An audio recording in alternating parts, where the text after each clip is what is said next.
C'est parti. Bonsoir à tous, bonsoir les amis, bienvenue sur Direct Citoyen pour ce nouveau débat, alors sur Direct Citoyen pardon, et sur Easynomics, Sur les dynamiques, bien sûr. ce nouveau débat du cycle L'économie Easy qu'on organise en partenariat avec nos amis d'Easynomics. Alors je tenais à remercier et à saluer nos amis d'Easynomics, donc Nathan, Elias et toute l'équipe qui a derrière. Je remercie et je salue bien évidemment nos abonnés les plus fidèles qui sont en train d'arriver progressivement sur le direct. Je les invite bien sûr à s'abonner, à partager et à réagir aux propos de notre intervenant ce soir. Alors ce soir, comme vous le savez, on va recevoir un intervenant, et pas des moindres, Benoît Hamon, dans le cadre de ce cycle, et on va parler avec lui de la sortie de son dernier livre, donc « Ce qu'il faut de courage », où justement il traite particulièrement d'un sujet sur lequel il s'est fait connaître pour le coup, en tout cas qu'il a popularisé, la question du revenu universel. Alors, Nathan, peut-être pour commencer, un mot peut-être de Benoît Hamon. Benoît, comment allez-vous déjà pour commencer? Pour l'instant, tout va bien. Vous savez, Pour l'instant, tout va bien. l'important, ce n'est pas la chute, c'est l'atterrissage. Parfait. Alors, vas-y, Nathan. Jusque-là, tout va bien. Donc, merci beaucoup à vous qui nous rejoignez sur le live organisé par Easynomics et Direct Citoyen pour un petit peu recadrer simplement avant que le débat ne commence. Donc, cette discussion, elle s'inscrit en fait dans une suite de débats, de discussions qu'on organise à la fois avec Easynomics, avec Direct Citoyen sur des thématiques économiques d'actualité et qui nous paraissent pertinentes, notamment compte tenu du contexte de Covid-19. Donc, ça peut être le revenu universel, ce sera également le Green New Deal, les politiques économiques européennes, les politiques sociales qui reviennent sur des sujets majeurs dans cette crise. Mardi dernier, on avait organisé un premier débat sur le revenu universel avec les économistes Marc de Basquiat et Guillaume Allais, qui sont des références sur ce sujet, avec également Elena Amboul, qui est cofondatrice du collectif Droit au revenu, qui s'exprime beaucoup sur cette thématique. Et vous avez envie de dire, qui de mieux que Benoît Hamon pour aborder la problématique du revenu universel, parce que c'est vraiment vous, Monsieur Hamon, qui avez mis sur le devant de la scène cette problématique, dans la scène publique, dans la scène politique, notamment au moment des élections présidentielles de 2017. Et donc avec l'équipe, avec Majoub, on voulait vous poser une première question un peu pour introduire ce débat, un cadrage de définition, puisque il y a beaucoup d'écoles du revenu universel, beaucoup de catégories de revenu universel, et vous-même, vous avez pu changer parfois de conception. On a parlé d'une conception plutôt des primaires, une conception de la présidentielle, et là, dans ce livre, vous changez encore de conception du revenu universel en revenant sur le revenu universel de Piketty en 2017. Vous le définissez au début avec 3 critères, inconditionnel, universel et on va dire intemporel, c'est-à-dire tout au long de la vie. C'est un peu votre triptyque de départ et c'est que vers la fin du livre que vous allez vraiment le définir. Et c'est pour ça que pour commencer, peut-être ce cadrage de définition, pourquoi bien sûr le revenu universel, mais aussi quel revenu universel vous défendez véritablement. Bon, d'abord, merci à Direct Citoyen et merci à Easynomics pour l'invitation. Je me réjouis, je vous le disais juste avant que nous soyons en direct. Je trouve bien, en tout cas, que le débat s'organise autour du revenu universel. D'abord parce que les représentations qu'on en a sont différentes, que c'est un sujet qui forcément bouscule parce qu'il remet en cause et nos représentations de la richesse et nos représentations du travail, et qu'il est assez logique d'ailleurs qu'il soit encore un peu mouvant, y compris entre les mains de ceux qui le manipulent le plus souvent, c'est-à-dire les intellectuels, les universitaires, les citoyens ou les politiques qui en parlent. Pour ce qui me concerne, je n'ai pas 3 versions du revenu universel. En réalité, il n'y en a qu'une. La question, c'est la chronologie vers le revenu universel qui change. Et en l'occurrence, dans mon livre, je suis revenu à une chronologie, en tout cas une montée en puissance, différents stades vers le revenu universel, qui est plus proche de celle que je défendais à la primaire que de celle que j'ai défendue au présidentiel. Alors, pas pour dire d'ailleurs que celle qu'on a défendue au présidentiel n'était pas bonne, c'est que je pense que elle avait introduit une forme de confusion dès lors que, en imaginant une première étape qui soit dégressive, finalement, on avait un revenu universel en fonction du revenu qu'on avait par ailleurs. Bon, finalement, la proposition qu'on faisait s'apparentait plus à une super prime d'activité qu'à un revenu universel. Alors revenons au débat sur le revenu universel. Pour moi, le revenu universel, il doit être donc universel, distribué à tous, de la naissance à la mort, première chose. Et d'autre part, il doit être inconditionnel, c'est-à-dire qu'il ne fait l'objet d'aucune contrepartie sous la forme d'un travail d'intérêt général, d'une mission, comme on peut aujourd'hui entendre notamment le gouvernement vouloir mettre des contreparties au minimum pour vivre, qui est aujourd'hui le RSA. Donc il est inconditionnel. Il est seulement lié au fait que vous arrivez sur Terre, vous êtes éligible au revenu universel par le simple fait d'exister, et il est individuel, c'est-à-dire qu'il n'est pas non plus conditionné à votre situation familiale ou conjugale. Elle est neutre dans le fait qu'il vous soit distribué un revenu universel. Le principe, alors je ne sais pas par quel bout voulez-vous qu'on commence, mais si vous voulez, dans mon ouvrage, j'ai essayé de me pencher. Ça peut être une introduction sur laquelle vous pourrez peut-être rebondir, mais j'ai essayé de me pencher sur les obstacles invisibles. C'est-à-dire, ce qui m'intéressait, c'était à la fois le débat assez classique sur le revenu universel empêche-t-il de travailler, ne va-t-il pas inviter des gens à abandonner le travail donc pour se réfugier dans la paresse, l'inactivité, ne crée-t-il pas donc une inégalité entre celui qui travaille et celui qui ne travaille pas? Est-ce que ça ne va pas avoir, comme je l'ai entendu dire, des conséquences sur le montant des salaires, évidemment orienté à la baisse, dès lors que le revenu universel serait attribué à tous? Comment vous distinguez comment vous distinguez ce qu'on pourrait dire les obstacles invisibles et les obstacles visibles? Alors, ça, c'est les obstacles visibles. En gros, c'est ceux, y compris la question de la fiscalité, c'est-à-dire, mais quel niveau de prélèvement voulez-vous mettre en place pour pouvoir financer le revenu universel? Ça, c'était les éléments assez classiques et qui sont, qui, on va dire, dessinent ce qu'était le débat pendant la présidentielle. Les obstacles invisibles, ils sont autrement plus redoutables. Je renvoie notamment à tout ce qui était fait de Castoriadis là-dessus, mais on est là sur des obstacles qui sont plus culturels. C'est évidemment la représentation que nous avons du travail, qui est absolument clé dans cette affaire. Si on considère que le travail, c'est l'emploi, et que ça se limite à l'emploi, qu'un revenu qui ne serait pas lié à un emploi serait un revenu indu qui nous caractériserait comme parasite, effectivement, là, on se prive des moyens d'agir. L'autre obstacle invisible, il est lié à la représentation de la richesse. Et c'est là où j'ai introduit, je pense, un argument nouveau aujourd'hui, alors que c'est le premier argument qui a justifié la proposition du revenu universel, c'est le principe de la prédistribution de la richesse à travers le fait que le PIB peut s'entendre comme le résultat de notre activité à nous, mais aussi comme le produit d'une rente, cette rente étant liée à la somme des innovations de ceux qui nous ont précédés, nos ancêtres, qui nous lèguent finalement un héritage collectif, un bien commun dont nous jouissons aujourd'hui, et la somme de tout leur génie, en quelque sorte.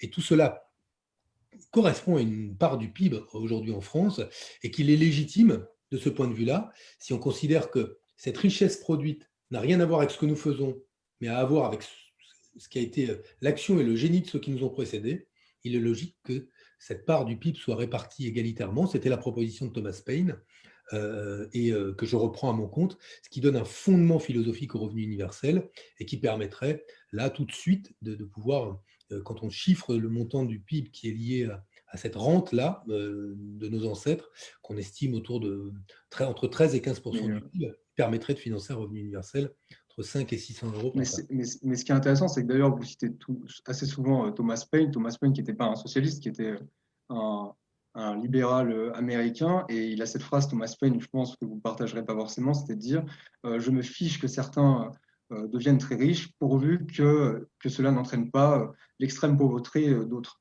Et donc, en fait, d'une certaine façon, on voit qu'il y a jamais, il y a toujours des théories de la justice qui se dissèlent derrière ces différentes visions de revenus universels, qu'on soit sur quelque chose d'un peu plus libéral avec des simplifications administratives ou quelque chose de plus ambitieux qui est le vôtre. Qu'est-ce que vous pensez des premières propositions de revenu universel, par exemple la proposition qui a été faite à l'Assemblée par la députée Valérie Petit? Est-ce que vous ne pensez pas quand même que déjà procéder à on va dire des simplifications administratives, des premiers revenus universels, ça pourrait permettre justement d'aller vers le revenu universel que vous souhaitez à terme en fait?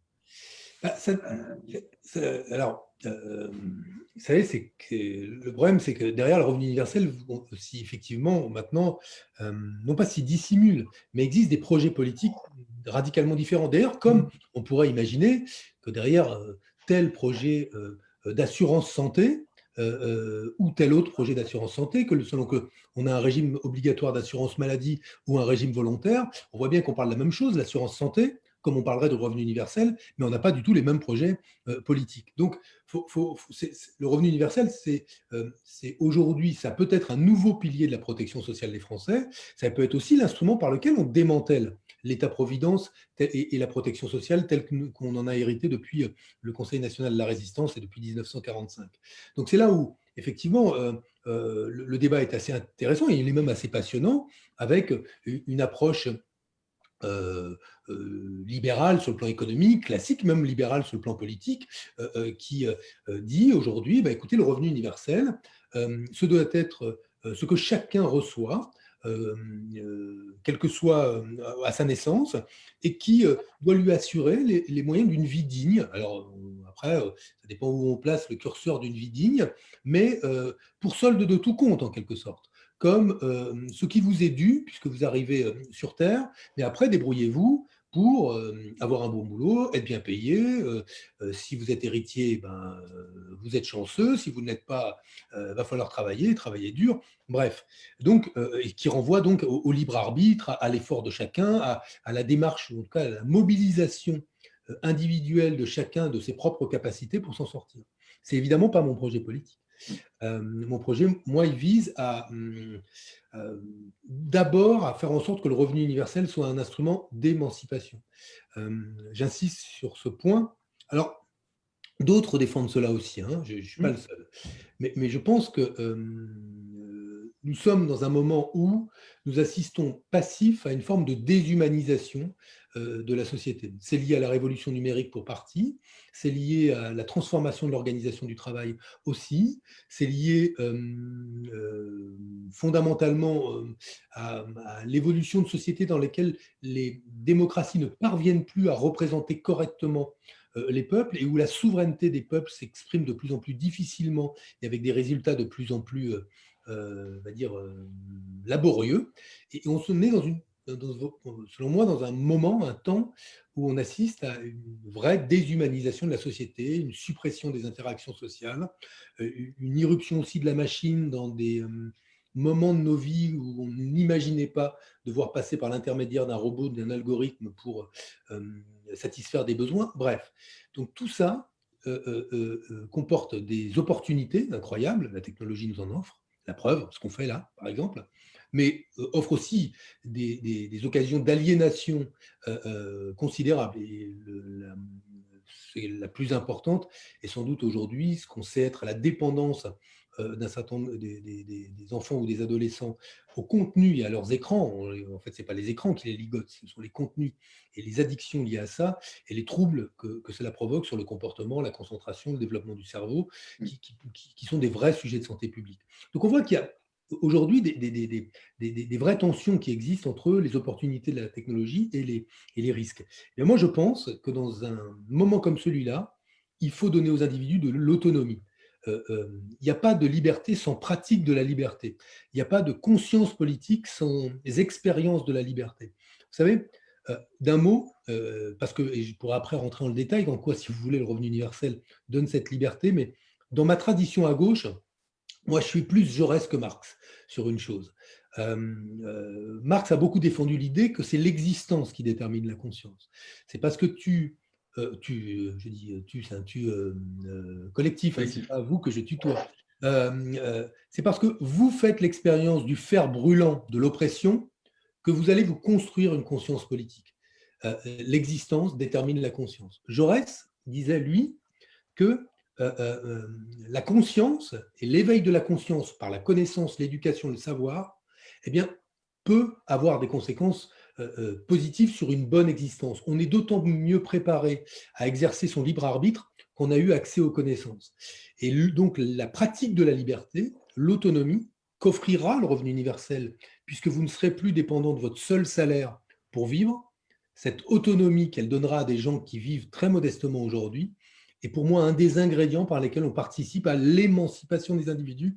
Et donc, je pense à l'élévation aussi du niveau de connaissance, d'interaction entre les individus. Donc, je pense qu'on se bonifie avec le revenu universel individuellement et collectivement.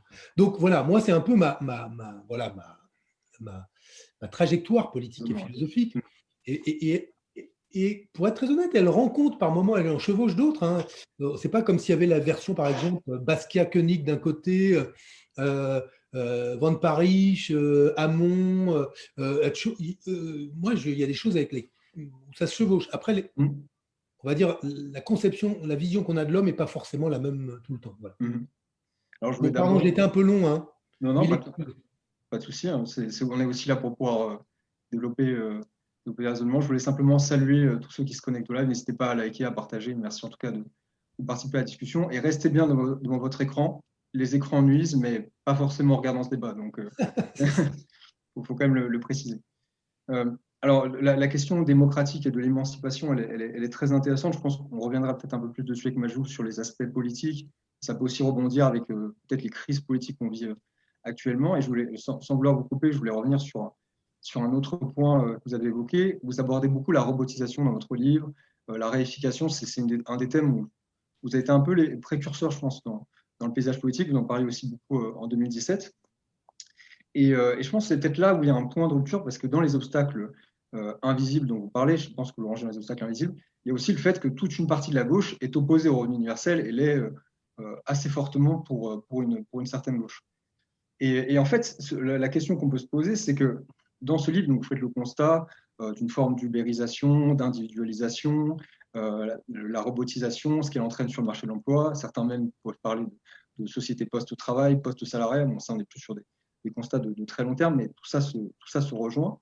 Et en fait, la question qu'on pourrait se poser, c'est de se dire, est-ce que, avec le revenu universel, d'une certaine façon, on n'a pas une position de fatalité? C'est-à-dire que, est-ce qu'on n'accepte pas finalement que, vous citez d'ailleurs le travail d'Allègre et de Sterniak dans un papier de l'OFCE assez négativement, mais qui disent que justement, avec le revenu universel, les entreprises n'auront plus cet impératif moral, d'une certaine façon, d'embaucher, puisqu'elles pourront toujours se dire, voilà, je peux laisser très bien les gens dans la misère, ils auront le revenu universel pour s'en sortir. Alors, est-ce que le revenu universel, qui semble être une proposition de courage, justement, ne serait pas finalement un renoncement devant justement la fin du travail, devant la perte de ces liens sociaux par le travail aussi? Est-ce que finalement, ce qui est au départ un courage n'est pas une fatalité? Et je pense que c'est aussi qui rentre dans les considérations de gauche, c'est de se dire, on a pu transformer la société en changeant les rapports de production, en donnant plus de place aux travailleurs. Et en fait, elle voit ces combats dans les rapports de production, dans les rapports économiques, et elle ne pense pas suffisamment en dehors de ces rapports. Donc, je ne sais pas. Écoutez, c'est très clair ce que vous avez dit. Il y a un point sur lequel je suis en désaccord complet avec, non pas votre analyse, je ne sais pas si c'est la vôtre, mais celle que vous avez. Non, c'est simplement. Vous avez évoqué l'idée de l'obligation morale des entreprises d'embaucher. Moi, je pense que le capitalisme n'est ni moral, ni bon, ni mauvais. Il est amoral. Et il fonctionne selon des dynamiques. Je reprends l'argument d'Allègre. Oui, justement, c'est pour ça que j'ai un désaccord avec eux.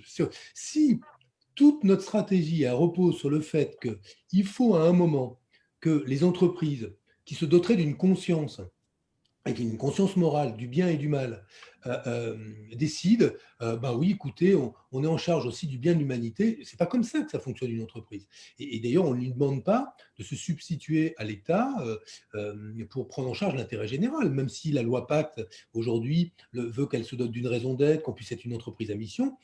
Une entreprise, même si c'est une personne morale comme l'État, elle n'est pas en charge de l'intérêt général.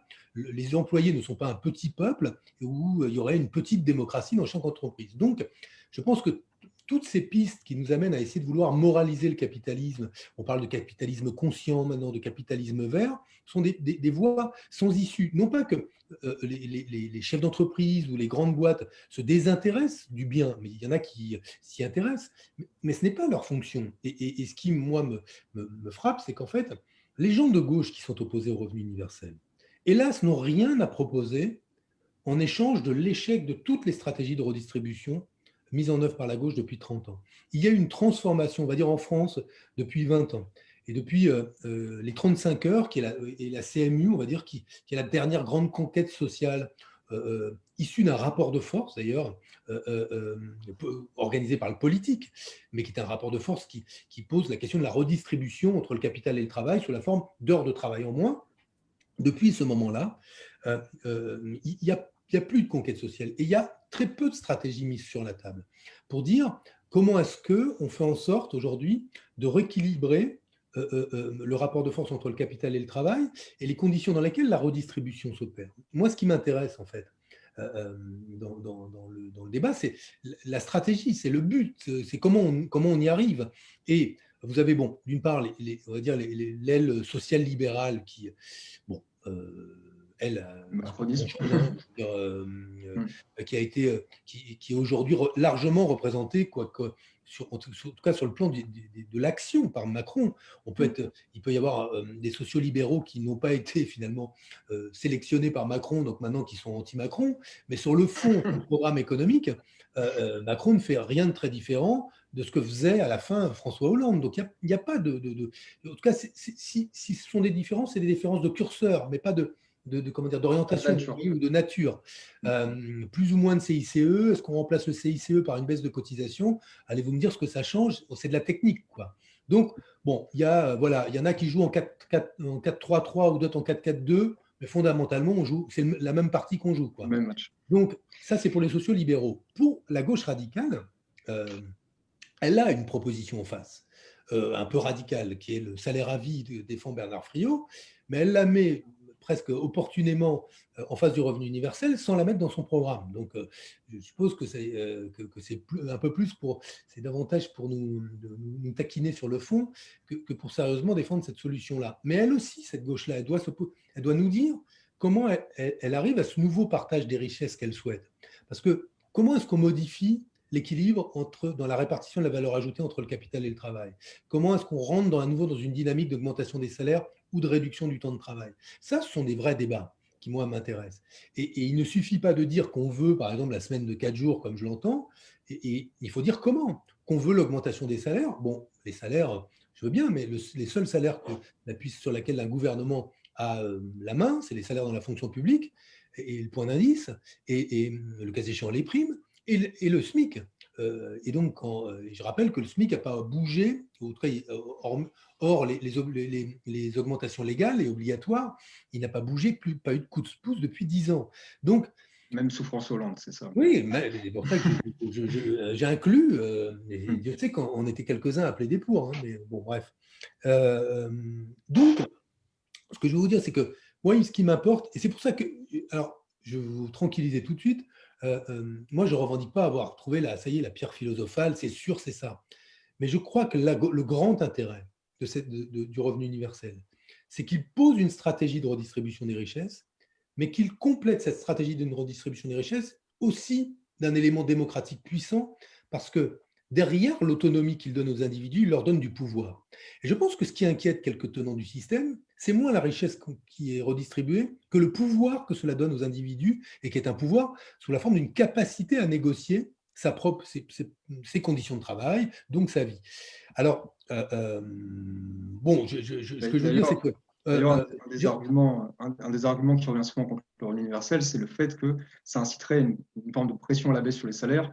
En fait, les patrons pourraient moins payer leurs salariés en disant de toute façon, tu toucheras le revenu universel. Un argument que vous invalidez. En soi, je vous rejoins. Les salariés les patrons ne peuvent pas baisser les salaires de leurs salariés comme ça. C'est-à-dire celui qui dit, OK, bon, j'étais payé 1 200 €, ou alors, attendez, on va prendre un autre exemple. J'avais un boulot compliqué, j'étais à 1 400 €, mon patron décide de me passer à 1 200. Bon, alors que j'ai le revenu universel, je peux accepter, à la limite. Mais la vérité, c'est que je me retrouve dans une situation où je ne suis plus dépendant d'un salaire très bas et de conditions de travail difficiles pour vivre. Je peux envisager ma vie différemment dès lors que j'ai gagné l'équivalent d'une augmentation de salaire de 50% par le revenu universel. Donc ça change complètement mon approche de la décision que peut me proposer mon patron. Je vais prendre un exemple. Il n'est pas dit que dans tous les secteurs, effectivement, le revenu universel ne se traduise pas par je ne garantis pas qu'il n'y ait pas de baisse de salaire dans certains secteurs. Mais je peux certifier que dans certains secteurs, il y aura des augmentations de salaire, notamment dans les secteurs à forte intensité de main-d'œuvre, d'emplois peu qualifiés et où les conditions de travail sont difficiles. Parce que c'est là que le revenu universel joue le plus en faveur des travailleurs. Si je suis, admettons, une aide-soignante en EHPAD, dans un EHPAD privé lucratif classique, qui ne me paye pas très bien, et où les conditions de travail sont difficiles, où on exige du rendement, où on a réduit le temps de la toilette des résidents. Pourquoi? Parce qu'il y a de plus en plus de résidents dépendants et qu'il faut passer d'une chambre à une autre, mais qu'on n'a pas augmenté le personnel. Et dans la situation actuelle, beaucoup de ces femmes, principalement, et quelques hommes, acceptent ces conditions de travail parce qu'ils n'ont pas d'autre choix. Parce qu'en plus, il fait froid dehors quand on est au chômage aujourd'hui. Donc, on garde le boulot. Si demain, le revenu universel se rajoute, de facto, dans ces secteurs où il y a un fort besoin de main-d'œuvre, parce qu'il faudra quand même des gens, eh bien, on se retrouve dans la situation où l'employeur ne peut plus continuer à payer aussi mal et avec d'aussi mauvaises conditions de travail ses salariés, si en plus la réforme du revenu universel est complétée d'une réforme qui facilite l'accès ou le choix du temps partiel. Ça change tout, parce qu'on se retrouve dans une situation où il peut y avoir pénurie de main-d'œuvre dans ces secteurs, et pénurie qui ne pourrait être réglée que par une amélioration des conditions de travail ou une augmentation des salaires. Donc il faut aussi que ceux qui me disent oui, ça va baisser les salaires, raisonnent aussi selon les règles du marché. Je veux dire, le marché ne marche pas dans un sens ou dans un autre. La loi de l'offre et la demande sur le marché du travail, le travail étant considéré, hélas, aujourd'hui comme une marchandise, je vends ma force de travail et mon employeur l'achète. Et tout ça se noue dans un contrat de travail dans lequel j'accepte d'ailleurs un lien de subordination à mon employeur. Et bien dans ce marché du travail, la loi de l'offre et la demande, elle jouera. Et si je renforce les capacités de ceux qui jusqu'ici acceptaient un petit boulot et un petit salaire à faire autre chose, alors que ce travail est toujours nécessaire pour faire fonctionner certains secteurs, eh bien ça change radicalement la nature du rapport de force et aura peut-être, et je l'espère aussi, une pression à l'amélioration des conditions de vie, des conditions de travail dans ce secteur-là. Mhm. Voilà, donc ça, c'est ce que j'ai un peu donné comme Mhm. argument dans mon livre à Sterdignac et Allègre. Mais bon, moi, j'aime bien, c'est à eux que j'ai voulu répondre, parce que eux, je les prends au sérieux. Hein, au passage, je le dis, c'est la critique qui m'a intéressé, c'est la leur. Hein. Et puis, je ne prétends pas boucler le débat avec ces arguments-là, il va continuer. Mais moi, j'ai apprécié, j'ai lu, parce qu'eux, en plus, quand ils écrivent. Hein. Donc, et puis, il y a des moments, il faut s'accrocher quand même, parce que c'est vraiment solide. Mais c'est évidemment à eux que j'ai eu envie de répondre parce que j'ai beaucoup de respect pour ce qu'ils pensent et leur travail. Je tenais simplement à saluer en tout cas tous ceux qui nous rejoignent. N'hésitez pas à partager, à liker. Merci en tout cas de participer au débat. Pour rebondir justement sur ce que vous dites, là, vous venez de citer deux économistes importants sur le revenu universel. C'est assez intéressant parce que dans votre livre, il y a trois. Vous avez fait un peu un triptyque, je vois, écologie, politique et philosophique. Trois plaidoyers pour le revenu universel. Moi, la première question que je me suis posée, c'est pourquoi pas un plaidoyer économique, administratif.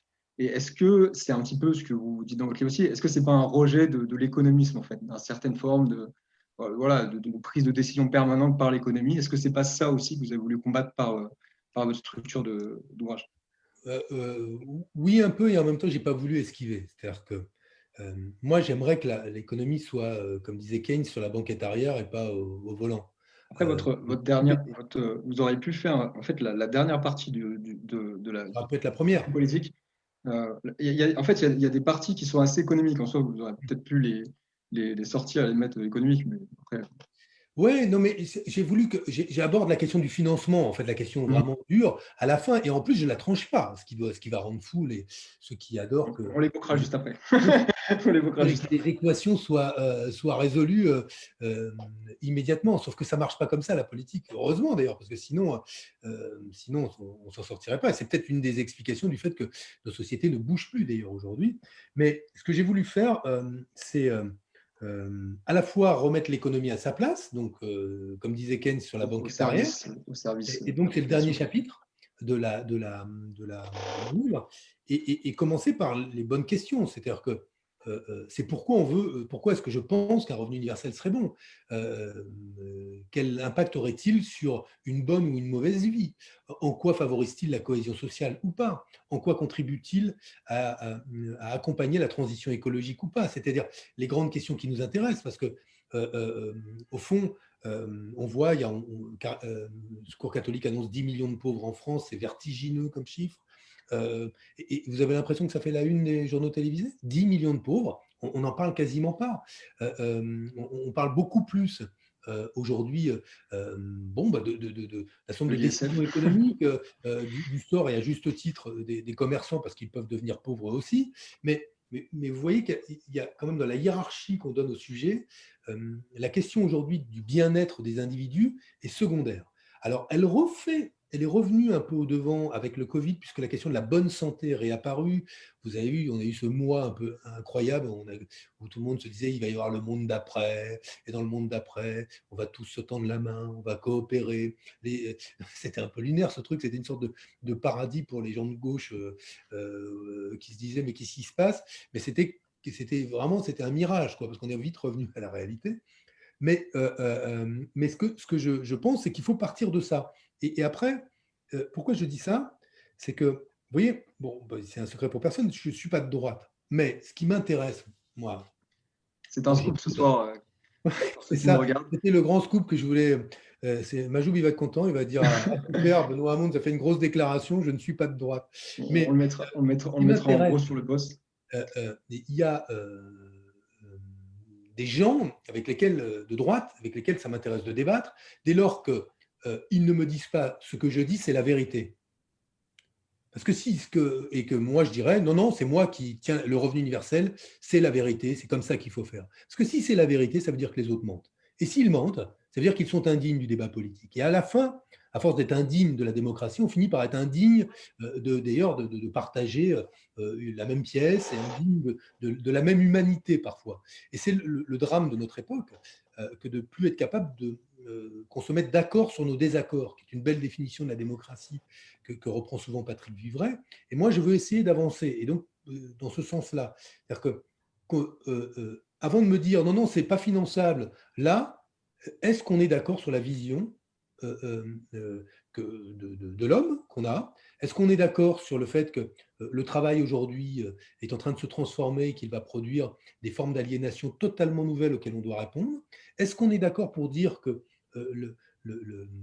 l'irruption de la technologie partout pose des questions philosophiques et éthiques qui ne sont débattues nulle part? J'évoque, vous avez dit tout à l'heure la robotisation, mais pas pour dire que je suis contre. Dire demain, la machine, peut-être qu'elle permettra à quelqu'un qui est paralysé, tétraplégique, parce qu'on donnera des informations aux muscles que le cerveau ne donne plus, de retrouver l'usage de ses membres. C'est incroyable. Je veux dire, on en est là. Mais peut-être aussi que si la machine est capable de donner cette information, comment je bouge mon bras, la machine est capable aussi, ce que fait travailler un des projets d'Elon Musk, là, dont je parle dans le livre, sera peut-être capable, ce qui s'appelle Neuralink, de nous transmettre des informations qui détermineront un certain nombre de choix qu'on pourrait faire. Bon, ça mérite quand même qu'on en cause 2 secondes quand même. Moi, j'ai évoqué la notion d'obsolescence programmée de l'humanité. Si on ne parle pas de ces questions, d'autres décideront des barrières, des limites éthiques à ces innovations. Bon, ben ça encore, moi j'ai envie d'en discuter. Et je veux commencer par ça, pour dire en quoi le revenu universel me semble être une réponse, parce que c'est le fait j'aime pas ce mot, mais j'ai pas de mot en français qui à la place, c'est de l'empowerment réel, quoi. C'est-à-dire qu'on redonne des capacités aux individus de maîtriser leur vie, donc de faire des choix. Il y a plein de gens qui ne font plus de choix, et donc qui ne sont pas libres, quoi qu'on en dise. Voilà, donc on commence par la politique et on finit par la fiscalité. Je salue encore une fois tous ceux qui nous rejoignent, et je n'ai pas accès à tous les commentaires, mais qui, j'imagine, sont en train de dire comment on finance le revenu universel, comment on le finance. C'était la question déjà qui revenait beaucoup avant le débat. Donc, en tout cas, dans votre livre, c'est très développé cet aspect philosophique, c'est vraiment passionnant. En tout cas, pour ça, j'invite vraiment ceux qui nous regardent à le lire, parce que c'est tout le travail philosophique qui est fait dans ce livre vraiment très intéressant. Et après, on peut ne pas le partager, mais en tout cas, c'est une vraie réflexion qui remonte, comme je disais tout à l'heure, au christianisme. Il y a tout un travail qui est fait, qui est très intéressant, qui fonde une vraie théorie de la justice. C'est presque de la philosophie. Donc, on pourra peut-être revenir sur ces sujets un peu plus éthiques tout à l'heure. Simplement, un petit passage sur le financement du revenu universel quand même, parce que c'est un point qui est très important, et sur l'aspect technique. Je veux simplement expliquer quelque chose de très simple pour ceux qui nous regardent. Alors, en 2017, Piketty en fait proposait un revenu universel. C'était à l'époque le directeur économique de votre campagne qui proposait une forme un petit peu de super prime d'activité, comme vous disiez. En fait, si vous voulez, Je vais donner un exemple simple pour ceux qui nous regardent. En fait, quand vous touchez le SMIC, vous avez un SMIC net de 1 150 euros. C'est-à-dire vous touchez 1 460 euros brut et on retire donc, du coup 310 euros de CSG et de cotisation salariale. Et après, vous pouvez faire une demande de prime d'activité qui est, je crois, de 160 euros à peu près, mais 130 euros, mais vous devez faire la demande. Et donc, vu que c'est faire une demande, tout le monde ne le demande pas forcément. Et donc, ce que proposait Piketty, c'était d'incorporer à la source la prime d'activité, ce qui faisait qu'en fait, il y avait une augmentation du SMIC de 200 euros. Et donc, en fait, c'était une forme de simplification fiscale et avec aussi un prolongement du RSA pour les jeunes, une rehausse du RSA, si je parle bien avec précision. Et donc, c'était une mesure pour parler du financement qui était estimée je crois que c'était un calcul de l'OFCE, à 40 milliards par an. Donc, ce qui était un budget conséquent, mais qui est globalement tenable. C'est à peu près les chiffres du CSCE pour donner un ordre de comparaison. On a eu aussi le revenu universel de Gunning et de Basquiat, qui est beaucoup plus une simplification administrative, basée sur un IR à 23%, et en fait qui est assez faible, qui est autour de 400-500 euros pour chacun, et dégressif, et on va dire croissant dès la naissance. Voilà, pour poser un peu le cadre, il y a différents types de revenu universel, et celui que vous proposez en 2007 est à peu près financé à 40 milliards par an. Juste pour cadrer ça rapidement. Et en fait, là, vous avez un petit peu sorti l'artillerie lourde, je dirais, dans ce livre, puisque vous avez un petit peu passé cette version et vous passez directement un peu à si je ne me trompe pas, vous passez un peu à la troisième étape de votre programme en 2017, un peu plus directement. Vous faites quand même en 2 étapes, enfin, je vais vous laisser développer bien sûr, en 3 étapes, d'accord. Est-ce que vous pouvez du coup aborder ce nouveau revenu universel, les étapes, et comment vous le financez, puisque je sais que tout le monde va demander ça, donc comment financez-vous ce nouveau revenu universel? Là, on va rentrer dans un petit tunnel, je vais essayer de faire assez vite. D'abord, bravo, merci pour avoir expliqué ce qu'on a fait avec Thomas. Alors, il n'y avait pas que Thomas, hein, il y avait Julia Cagé Oui, aussi. exactement. Il y avait Julien Je pense que c'était intéressant pour ceux qui nous regardent. économistes autour de moi. Et puis, c'est vrai que Thomas avait bossé à la fois sur la question d'un parlement de la zone euro et sur les questions économiques. Et ça avait été évidemment très précieux de travailler avec un économiste de sa réputation, de sa renommée, et puis de sa compétence surtout. Alors après, les économistes, ils proposent des options. Là aussi, il y a du débat dans la chose économique, et ils ne sont pas tous d'accord, ni sur les constats, ni évidemment sur les théories. Bon, une fois que j'ai dit ça, je suis revenu finalement à une chronologie de mise en place du revenu universel qui me semble plus simple, qui est de ne pas remettre en cause le principe de l'inconditionnalité et du caractère individuel du revenu universel dans sa mise en œuvre. Et j'ai proposé 3 étapes. La première étape, c'est de le verser aux 18-25. La seconde étape, c'est de le verser de 0 à 18 ans. Ce n'est pas la même somme, je vais en revenir. Et la troisième étape serait la généralisation. Alors, qu'est-ce qui reste à discuter? Parce que moi, je suis parti sur un scénario où on démarrait, pour que ce soit compréhensible, immédiatement avec un revenu universel de 750 euros pour tous les 18-25 ans. On peut imaginer aussi que dans le cadre de la mise en place du revenu universel, tout n'arrive pas en 5 ans et tout n'arrive pas on va dire à plein régime en 5 ans. On pourrait imaginer que cette chronologie que je propose, 18-25, puis 0,18 puis généralisation, se double d'une discussion sur on commence par un revenu universel à 400 euros et la deuxième étape, ce soit 750, qui permettrait une montée en puissance plus dans le temps, plus lissée en quelque sorte, et qui permettrait d'amortir un certain nombre de chocs et de voir ce que sont les effets collatéraux du revenu universel qui existent. Il peut y avoir des effets de transfert assez puissants liés à la réforme fiscale indispensable pour financer le revenu universel qu'il convient d'observer et pour pouvoir ajuster le financement de la mesure. Donc, moi, là, je mets des pistes sur la table et je souhaite que ces pistes soient débattues parce que si j'étais arrivé en disant c'est bon, les gars, tout est bon là, d'abord, ça n'existe pas. Et vous imaginez, je prends cette comparaison, mais puisque c'est le 50e anniversaire de la mort du général de Gaulle, en 1945, quand on crée la sécurité sociale, ça fait maintenant, depuis 1945, vous vous rendez compte, depuis 75 ans, qu'on l'a fait évoluer et qu'on l'a fait grandir. et qu'elle est passée de 0 à combien aujourd'hui en part du PIB? On doit être à près de 30% du PIB dans les dépenses qui sont liées à tout ce qui relève de la retraite, de l'assurance maladie, de la protection contre les accidents du travail, plus les allocations familiales. Donc, il y a eu une montée en puissance. Donc, c'est pareil, c'est comme si vous aviez dit à De Gaulle et au Conseil national de la résistance, bon les gars, là, vous avez un projet de faire la retraite pour tous, les allocations familiales, l'assurance maladie et protéger contre le travail, c'est pas finançable, ça fait 30% du PIB. Personne ne leur a dit ça. Absolument personne n'a dit ça. Et on a commencé avec quoi? L'assurance maladie et le système de retraite, qui au bout de 3 ans déjà, je me suis replongé, c'est passionnant d'ailleurs, dans les débats de l'Assemblée nationale dans les années 48, 49, 50, où on voit que certains disent « Mais vous vous rendez compte, monsieur, c'était déjà 11% du PIB, votre sécurité sociale. » Et donc, on a effectivement François Fillon de l'époque, qui était déjà là. une montée en puissance du dispositif. Ce sera pareil pour le revenu universel. Le revenu universel, il va monter en puissance. Il va, pour partie, chevaucher le système, notre protection sociale actuelle, et pour partie, la compléter. Quand je dis chevaucher, par exemple, il remplacera les allocations familiales. Intégralement. Une partie des prestations sociales seront remplacées aussi par notamment tous les minima sociaux, ou une grande partie des minima sociaux, par le revenu universel. Juste pour ceux qui nous regardent, quelles aides sont remplacées par le revenu universel selon vous? Parce que c'est très différent. Alors, elles seront pas compliqué. Alors, par exemple, si on pourrait dire l'AH, l'allocation adulte handicapé, elle est presque engloutie par le revenu universel, sauf qu'elle compense un handicap spécifique qui justifie sans doute qu'on recalibre l'AH par rapport au revenu universel. Je pense par exemple que les allocations logement, elles ont vocation à être remplacées par le revenu universel.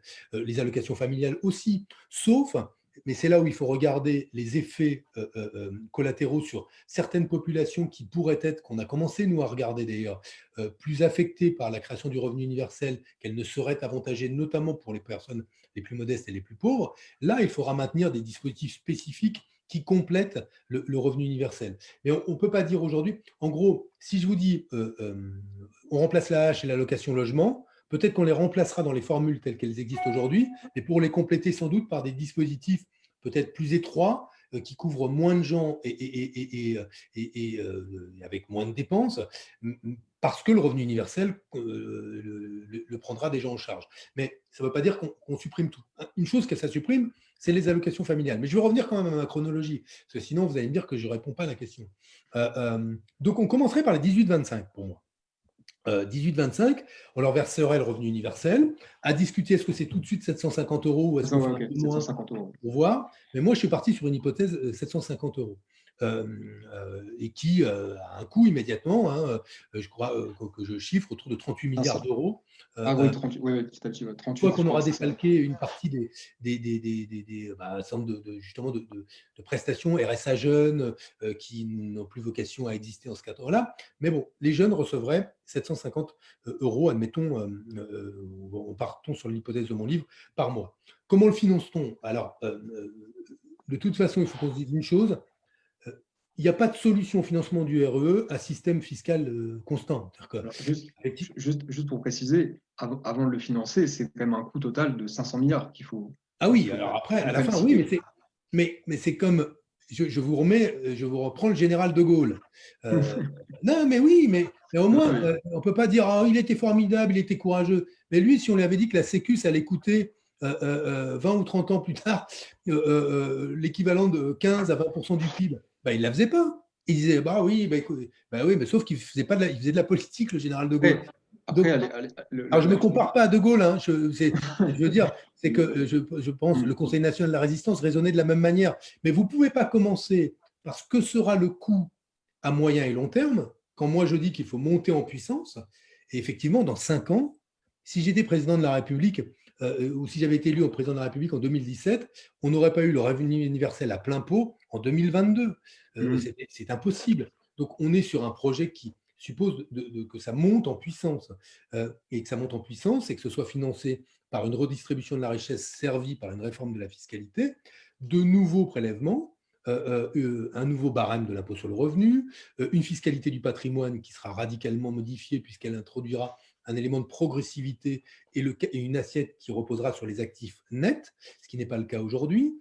Et ensuite, pour ce qui relève des prélèvements directement sur l'économie, ce que j'ai évoqué, la taxe sur les robots et la taxe notamment sur les ressources naturelles. Qu'il me soit permis quand même de rajouter qu'à partir du moment où vous injectez ces dizaines de milliards d'euros sous forme de pouvoir d'achat pour les ménages, ça fait quand même aussi considérablement gonfler les recettes fiscales, notamment tout ce qui est impôt à la consommation, qui sont prélevés et qui occupent une belle place aujourd'hui dans les recettes de Et l'État. ça réduit aussi les dépenses de santé sur, par exemple, les personnes pauvres qui allaient plus à l'hôpital ou qui avaient des problèmes de surpoids liés à des manques de revenus. Évidemment, il y a des coûts sociaux évités considérables. Donc, bon, en clair, ce que je veux dire, c'est que moi, mon idée, c'était de financer la première étape, qui me semble être supportable aujourd'hui par une réforme de la fiscalité assez simple, de financer la seconde étape, qui, elle, est aussi finançable dès lors que on absorbe le coût des allocations familiales dans le financement de la seconde étape et qu'on peut aussi calibrer par de nouveaux types de prélèvements le financement de la seconde étape, qui est, je le rappelle, le revenu universel qui serait cette fois-ci de 300 euros pour les personnes de 0 à 18 ans. 0 à 18 ans, l'idée c'est de dire chaque enfant qui naît entre 0 à 18 ans se voit doté d'un capital de 300 euros, en gros, par mois, qui est réparti sous 200 euros pour la famille, pour les charges d'éducation, de logement, d'alimentation, les allocs, quoi, comme elles existaient, et 100 euros qui vont sur un compte géré par la Caisse des dépôts et des consignations, qui ne sera disponible qu'à 18 ans et qui constituera pour le jeune, à ses 18 ans, un capital d'émancipation. Donc vous faites le calcul, 100 fois 12 fois 18, on arrive à près de 20 000 euros de capital d'émancipation, ce qui, pour tout jeune qui se lance dans la vie, évidemment, je veux dire, pour celui qui n'a pas les moyens, est une belle aubaine. Et même pour celui qui a les moyens, je veux dire, c'est évidemment pas rien que de partir avec 20 000 euros. Ça, c'est hyper facile à faire. Par ailleurs, la Caisse des dépôts fait déjà ça pour les enfants artistes, de gérer des comptes qui ne sont disponibles qu'à 18 ans. Donc, bon, il y a un peu d'ingénierie à faire, mais il n'y a rien d'insurmontable à tout cela. Ça, c'est la deuxième étape. Et la troisième étape, qui est là effectivement, la plus difficile, c'est celle de la généralisation. Et pourquoi je dis c'est la plus difficile? Parce que c'est celle qui suppose un minimum de planification, donc de constance dans les choix de l'action publique et gouvernementale, et surtout qu'elle soit pensée de telle manière que la montée en puissance, on ne peut pas faire en gros, si on estime que le coût des 2 premières étapes est entre 80 et 100 milliards d'euros, le coût de la dernière, c'est la grosse marche quand même, effectivement, c'est 400 milliards. Donc la question c'est, est-ce qu'on passe par un revenu universel plus bas au départ pour que la montée en puissance se fasse plus simplement? Est-ce qu'on passe on accompagne de génération en génération la montée en puissance? Ça, ce sont des débats qui devront être ouverts. Alors moi, j'avais souhaité qu'il y ait une conférence citoyenne qui s'en occupe, qui en débatte, mais c'est vraiment une discussion qu'il faudra trancher, que moi, je ne tranche pas parce que je suis bien incapable tout seul. Mhm. Mais bon, comme je vous le dis, ceux qui ont fait la sécurité sociale n'anticipaient pas les débats qui allaient avoir lieu 10 ans plus tard. Il faut quand même être un sacré devin pour savoir exactement dans quelles conditions les choses s'articuleront. Donc, moi, je Après, il y avait, propose un chemin et je vous propose qu'on y aille ensemble. Et si on y va ensemble, je peux vous assurer qu'on trouvera les solutions. Après, je dois avouer ne pas avoir regardé les débats sur la sécurité sociale à l'Assemblée, mais il me semble qu'il y avait quand même un peu plus de consensus à l'époque sur la sécurité sociale qu'il n'y a aujourd'hui sur le revenu universel. Peut-être que je me trompe, hein, Ah oui, non, mais si, non, vous ne vous trompez absolument pas. Vous avez entièrement raison. Il y avait consensus après-guerre, qui n'existait pas avant-guerre. En plus, on n'est pas dans une situation de guerre aujourd'hui. On peut peut-être y arriver, ça ce serait quand même dommage. Ah oui, j'espère que non, comme vous, qu'on s'évitera ça. Mais ce qui me semble intéressant, c'est de se souvenir quels sont les fondements politiques de l'Organisation internationale du travail qui va naître après-guerre et du Conseil national de la résistance et des réformes qu'il invoque. Je vous rappelle que à cette époque-là, on pose comme une des raisons de la guerre la montée des inégalités sociales, de la pauvreté et de la détresse dans tous les grands pays après la crise de 29. C'est-à-dire qu'on fait un lien entre l'injustice sociale, l'inéquité du système, les inégalités et la course, finalement, au nationalisme et à la guerre. Et la réponse du CNR, et c'est qu'endosse De Gaulle lui-même, est de dire oui, la justice sociale est un des ingrédients de la paix. Et c'est pas, ce serait bien que cette fois-ci, on pose la question de la justice sociale à l'heure de la révolution numérique et de la transition écologique, avant qu'il faille en passer par des tragédies avant. C'est aussi ça que je veux dire, c'est que les D'ailleurs, on voit que fermer la sécu… la tragédie du Covid remet beaucoup le revenu universel parce que dès que la pauvreté explose, et vu qu'on n'a pas forcément les moyens de répondre dans ce nouveau contexte d'emploi, cette nouvelle situation, eh bien, le revenu universel revient de facto. Et d'ailleurs, qu'est-ce que vous pensez des initiatives espagnoles, de ce qui sont dans les autres pays? Quel regard vous portez sur ces initiatives? Bon, j'en parle dans le bouquin au début pour dire Ouais. qu'en fait, ils font un revenu de base, ils font l'équivalent de ce qu'on a fait nous avec le RMI ou le RSA. Alors, du coup, maintenant, comme la formule revenu universel est Mais c'est apparue… déjà mieux que rien. C'est déjà mieux que rien. Oui, Ça- mais évidemment. Ah non, mais moi, j'applaudis. Ce que je trouve intéressant, c'est les expériences allemandes et finlandaises sur le revenu universel, cette fois-ci, distribué à tous. Ce que je trouve intéressant, c'est la forme un peu plus élaborée de chômage partiel qui était celle de la prestation d'urgence au Canada, qui se rapprochait d'un revenu universel, la PC, prestation compensatrice, je ne sais plus comment elle s'appelait. Et ce que je trouve intéressant, c'est ce qu'a proposé le PNUD, qui proposait qu'il y ait là, le temps de la crise, pour toutes les personnes pauvres ou en lisière de la pauvreté, qu'on mette en place, là, pour plus d'1 milliard de personnes, le principe d'un revenu universel. Donc, on a… Alors, c'est là où il faut peut-être revenir à un peu de philosophie, c'est que, il est indispensable, sinon ça ne sert à rien de faire de la politique, hein. Il est indispensable en tout cas d'essayer d'anticiper ce que sont les transformations, notamment du travail, et d'essayer de regarder si oui ou non la représentation du travail qu'on a est correcte quand on résume le travail à l'emploi. Vous avez vu dans mon bouquin, il y a un long passage sur travail et christianisme. Et je ne suis pas tendre avec l'héritage judéo-chrétien et la rupture qu'a introduit le christianisme avec l'Antiquité dans la représentation qu'on a eue du travail, qui était que travailler, c'est honorer Dieu. Et on voit avec en plus le protestantisme que finalement, travailler, c'était en soi un exercice spirituel. Max Weber a admirablement décrit tout ça. Bon, on a cette réalité-là qui a beaucoup pesé dans les représentations qu'on a du travail et qui nous amène assez instinctivement à considérer qu'un argent qu'on recevrait alors qu'on n'a pas travaillé, c'est un peu un argent indu. Et est-ce qu'on n'est pas un peu… est-ce qu'on ne profite pas en faisant cela? Ça, c'est un des obstacles invisibles. Ce qui m'intéresse, moi, c'est le tournant qu'opère la parole, notamment du Vatican, sur cette question.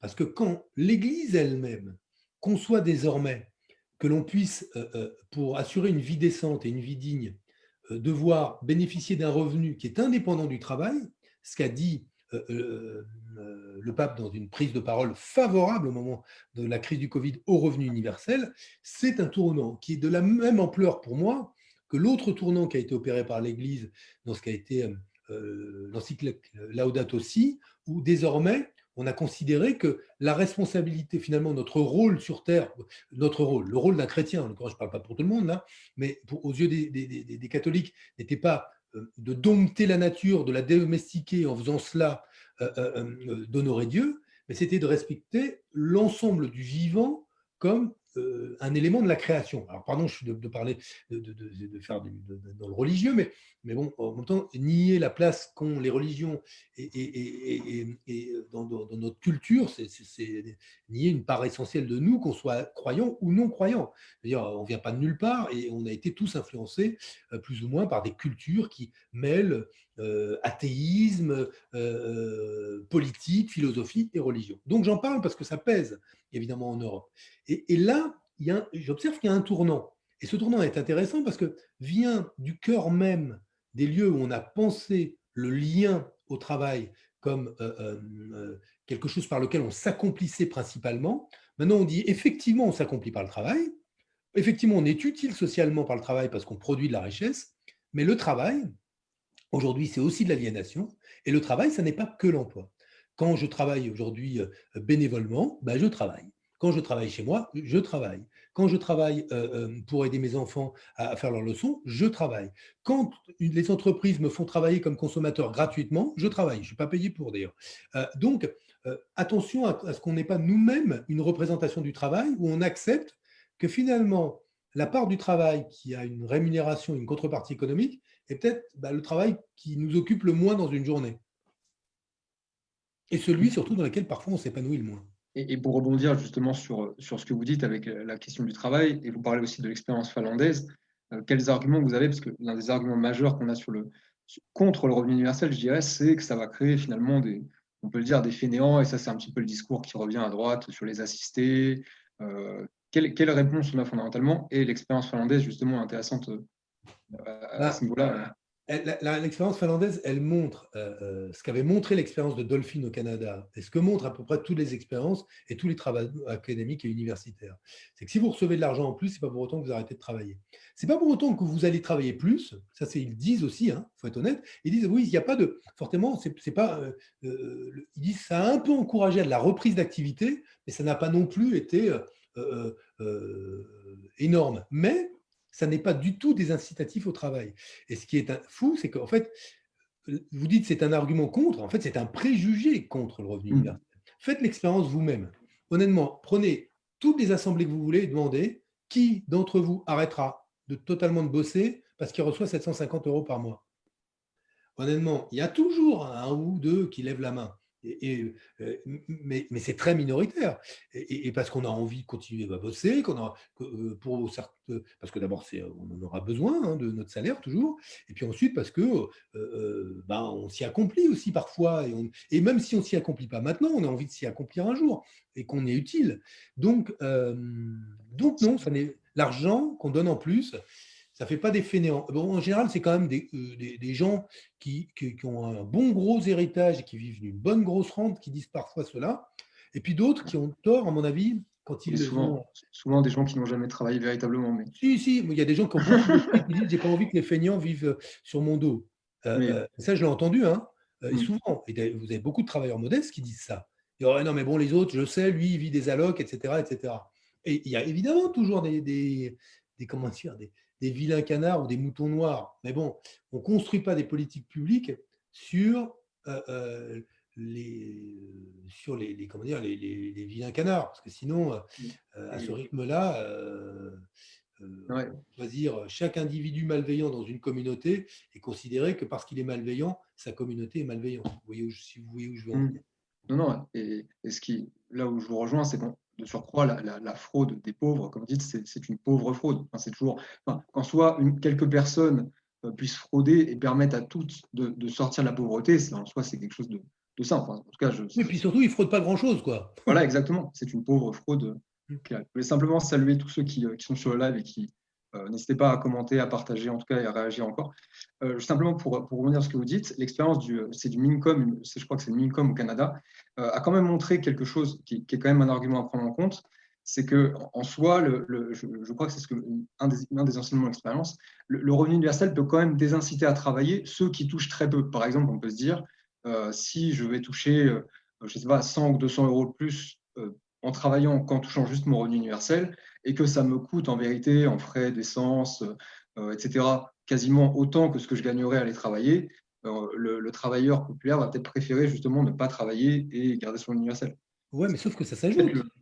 Moi, si je gagne par exemple 1000, quand c'est en concurrence, oui, ça se joue. Si par exemple je suis à temps partiel au SMIC et que j'ai 500, allez, je fais 600, 650 € à mi-temps, et que là j'ai un revenu universel à 750 qui remplacerait.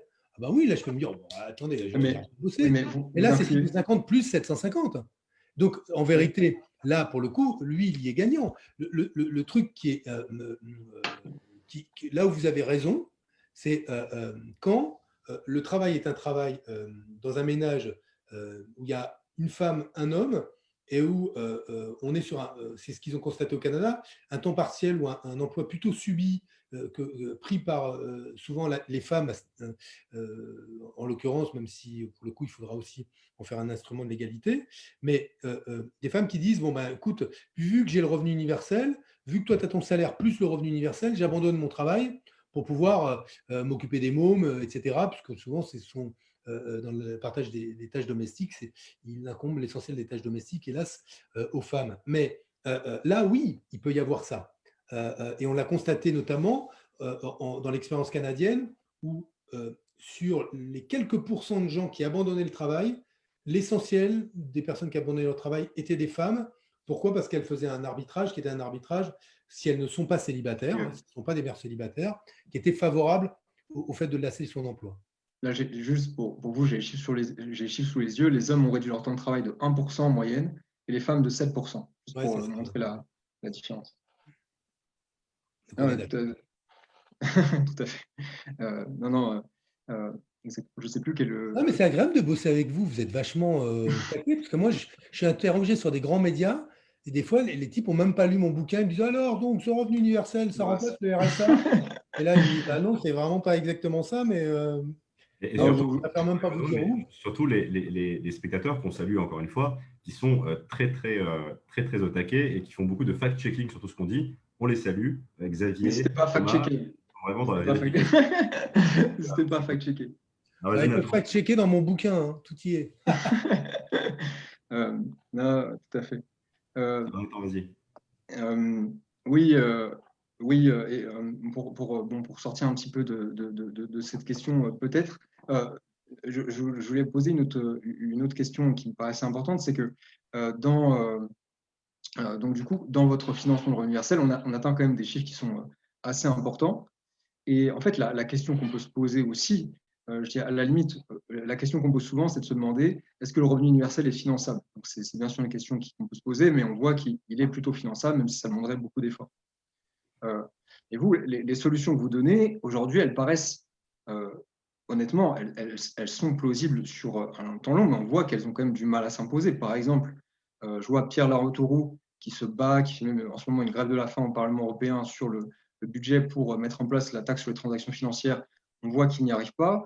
La taxe sur les robots, elle a été rejetée par le Parlement européen en 2017, il me semble, de la même manière. Il y a d'autres dispositifs où elle a été mise en place, mais on voit que il y a quand même beaucoup de résistance. La proposition de donner une personnalité, je crois, juridique aux robots qui justifiait qu'ensuite on prélève. Moi, en l'occurrence… Oui, parce que vous voulez taxer la valeur ajoutée et plus… moi, je propose un autre mécanisme. Donc, c'est toujours pareil. Pour être très honnête avec vous, la taxe robot, en fait, c'était une manière de marketer quoi, parce que ça parle, c'est plus simple, c'était de dire là où la machine sur une activité et que l'employeur économise le salaire et les cotisations sociales, et pour autant la richesse continue d'être produite. L'exemple le plus parlant, c'est la caisse automatique qui remplace la caissière ou le caissier.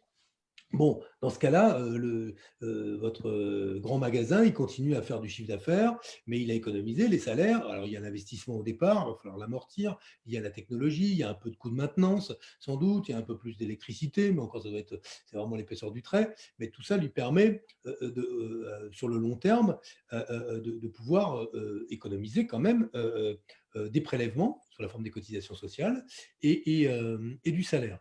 Donc, moi, ce que je pense, dans ce cas-là, c'est alors là, pour le coup, exactement la même idée que Bill Gates quand il défend la nécessité de construire un prélèvement, une contribution des entreprises pour faire face à ce qu'il appelle la substitution logicielle. Bon, oui, elle existe, cette substitution logicielle. Elle s'est même accélérée avec la crise Covid, parce que les entreprises, pour certaines d'entre elles, ont dû s'adapter et que quand les gens étaient confinés, dans certains secteurs, on a accéléré les transformations. Ça ne veut pas dire que quand les gens sont revenus, ils ont vu un robot à leur place, mais ça veut dire que les transformations de certaines entreprises ont vu leur calendrier s'accélérer à cause de la crise Covid. Et donc, il faudra penser le système de prélèvement qui s'assure demain qu'une entreprise X qui avait 100 salariés hier et qui faisait un chiffre d'affaires N, fasse pas demain avec 50 salariés et 50 robots, un chiffre d'affaires N+1 en réduisant en plus massivement ses contributions au mécanisme de solidarité.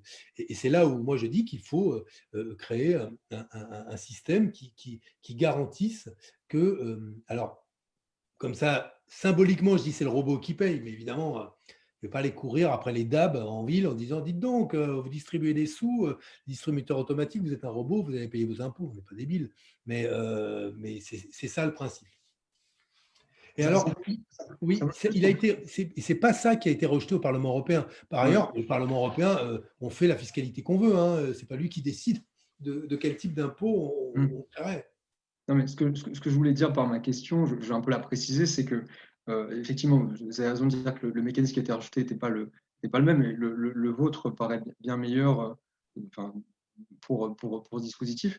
Mais en fait, ce que je voulais dire par ma question, c'est qu'on voit quand même qu'il y a que tout à l'heure, avant de commencer le direct, j'ai une amie qui m'a dit Benoît Hamon, il est trop visionnaire. Son problème, c'est qu'il est trop visionnaire, il est trop en avance sur, sur son Tu époque. parles, à force de dire ça, on va être très en retard surtout. Non, et bon, peut-être que, c'est beau, vous avez peut-être raison, mais c'est que, en fait, les différents dispositifs que vous proposez vont rencontrer des énormes résistances, des résistances, que ce soit des administrations qui ne sont pas forcément habituées à ce type de choses, des résistances du Sénat, parce que le Sénat, on le connaît, il sera toujours, voilà, il sera toujours bien à droite.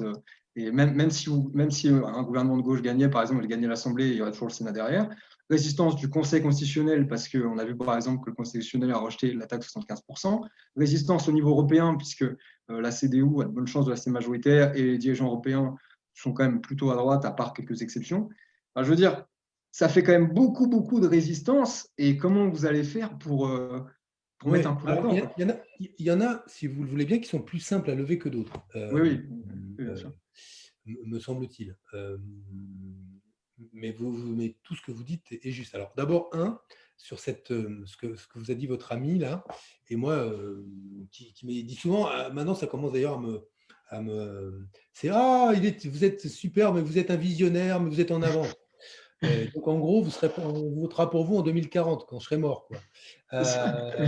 Et bon, moi, je suis ravi qu'on dise que c'est votre côté un peu Michel elles seront Rocard. bonnes, mais qu'elles seront bonnes dans 20 ans. En fait, qu'est-ce qu'on en sait? Ça se trouve, elles seront mauvaises dans 20 ans. Donc, bon, mais c'est plutôt gentil de me dire ça. Donc, je prends évidemment les compliments ou les commentaires positifs, parce qu'on en voit beaucoup aussi de négatifs. Donc, évidemment, je les prends. Ce que je pense, vous pointez parfaiement ce qu'est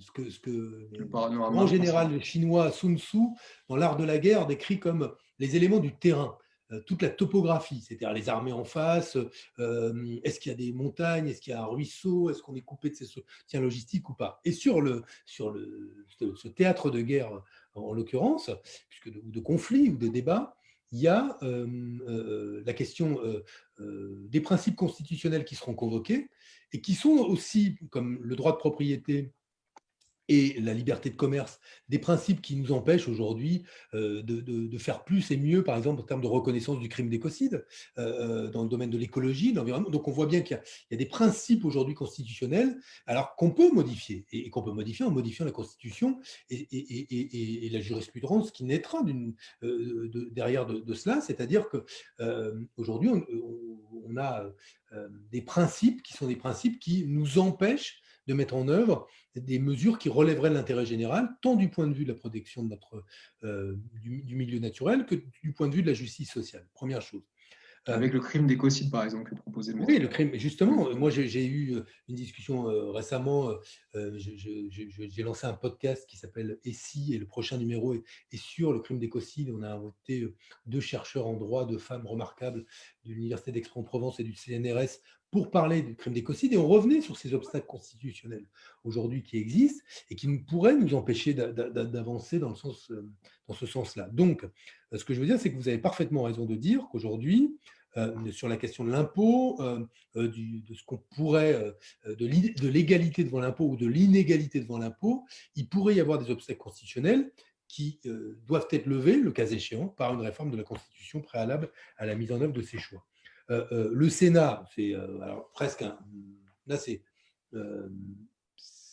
un obstacle périphérique, parce que là aussi, oui.